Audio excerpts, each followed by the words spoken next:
Alright, I was up real early to record this. I have a wedding to drive to, and it's a 3-hour trip. So, yeah, short intro.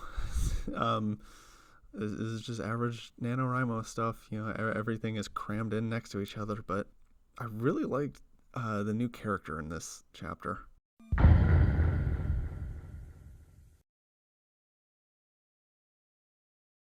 The line in front of the soda machine wasn't painfully long, but at least Red managed to get to the cafeteria before it got overcrowded. He paid for his drink and waited for the vending machine to violently shake the carbonated drink as it dropped into the retrieval slot. Red carried himself to an imitation wood table near the exit doors where there wasn't a soul in sight. A few cliques of narrators and other employees gathered in clusters, but every so often sat a single solitary chronicler. Some narrators prided themselves on being all but invisible, Red included. He liked the feeling of disappearing into the voice of a story.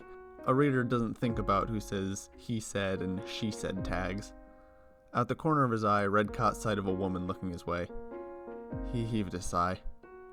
Oh, there's something on Red's mind. The blue-skinned girl with purple half rings under her eyes skipped to his table. Please, I've had enough of a headache today, Thea. Telepathia worked as one of the third-person omniscient narrators at Scrawled in Ink. It was a fitting role for her, given the fact that she was born with intense telepathic abilities. Surprise. Capable of reading the minds of anyone, anywhere, at any time. This unsettling fact was made worse by knowing that she really sucked at keeping secrets. Her deep navy pigtails faded to violet at the ends, bobbing as she slid across from Red, propping both palms under her chin. The man just wanted to eat his sandwich in peace. Aw, is NaNoWriMo chaos stressing you out? You know it is, Thea. She chuckled. Yeah, I do. Telepathia plunked a purple lunchbox on the table. Mind if I eat with you? Yes. No, you don't. Read my mind and ask that question again. She responded with a wink and popped open her lunch, producing an applesauce and spoon. Somewhere overhead, one of the fluorescent cafeteria lights flickered like it had since last autumn.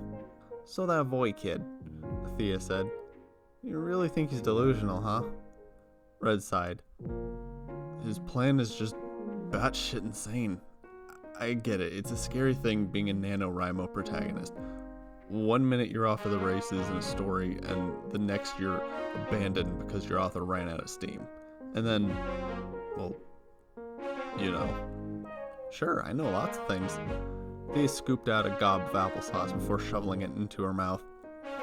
I know that Ewing from second person POV is hoping to get seconds from Sherry in my department later in the 5th floor supply closet, if you know what I mean. Red rolled his eyes and dug into his sandwich. He wished he had some mustard, but they ran out a couple days before. Should probably stop at the store on the way home.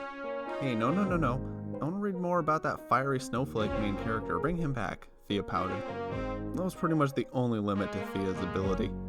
She could only read what was currently on their mind. It didn't allow her to go probing through someone's past traumas unless they were actively thinking about them when she read their mind. There's nothing more to say.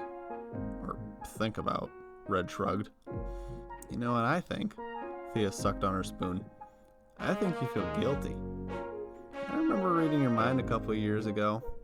You didn't used to have a problem with NaNoWriMo main characters. It really wouldn't kill you to ask before reading someone's mind, Thea. And I'm not playing your games. Red tried to preoccupy himself with thoughts about mustard, Taco Tuesday, the rest of the cafeteria. Dozens of narrators were on their lunch breaks, while plenty of others were still grinding away for the November rush. I don't know what games you're talking about, Thea muttered, swirling her silverware in her increasingly empty applesauce cup. I was just trying to remember what I read. I know there was a main character. What was her name?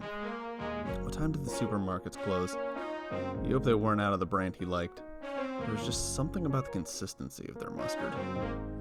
I mean, she was pretty important to you. She was on your mind a lot. You didn't even have to shake it first. You could just pop the cap, flip it upside down, and you'd have the perfect spread of mustard. It didn't come out too fast or slow. Thea pouted as she continued reading Red's thoughts about mustard. Oh, fine. You're no fun. Don't you have enough secrets? Red asked. She scoffed with mock indignation, pressing her fingertips to her clavicle in offense. There's no such thing as enough secrets. And I'll have you know, Mr. Aloud, that plenty of main characters come through my office and pay me to read their minds. You should consider yourself lucky that I read yours for free. She scooped out the last of her applesauce and cleaned it. And narrate their stories. They pay you to read their minds and narrate their stories. Oh, yeah, that too.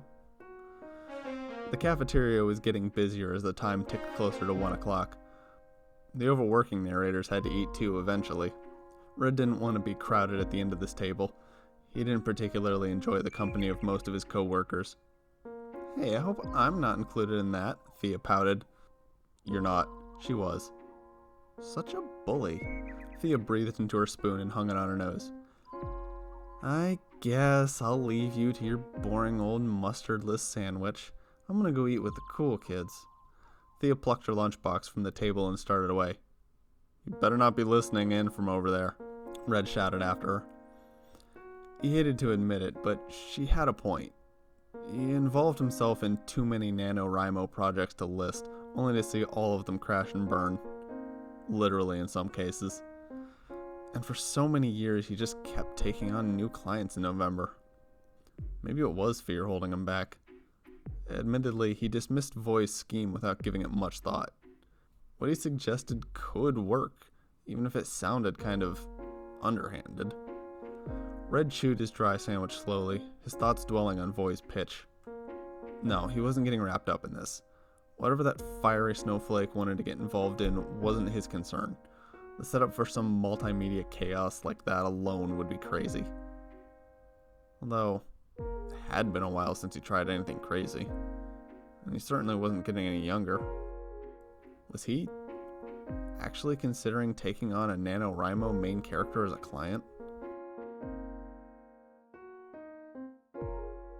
5 o'clock unshackled Red from his editing, his papers, and his desk. He set aside the transcript he had in the works, gathered what he needed, and headed out of the office. Plenty of other narrators were fully committed to working overtime. After all, they could take one more phone call to hear out one more client. The narrators like Red would have to pick up the pace in December when everyone started calling in sick. Before he headed home, though, he had one last stop. He thumbed the ground button floor on the elevator and held the door for a few others. The secretary's office had an orange glow to it, but not like the comforting fall air.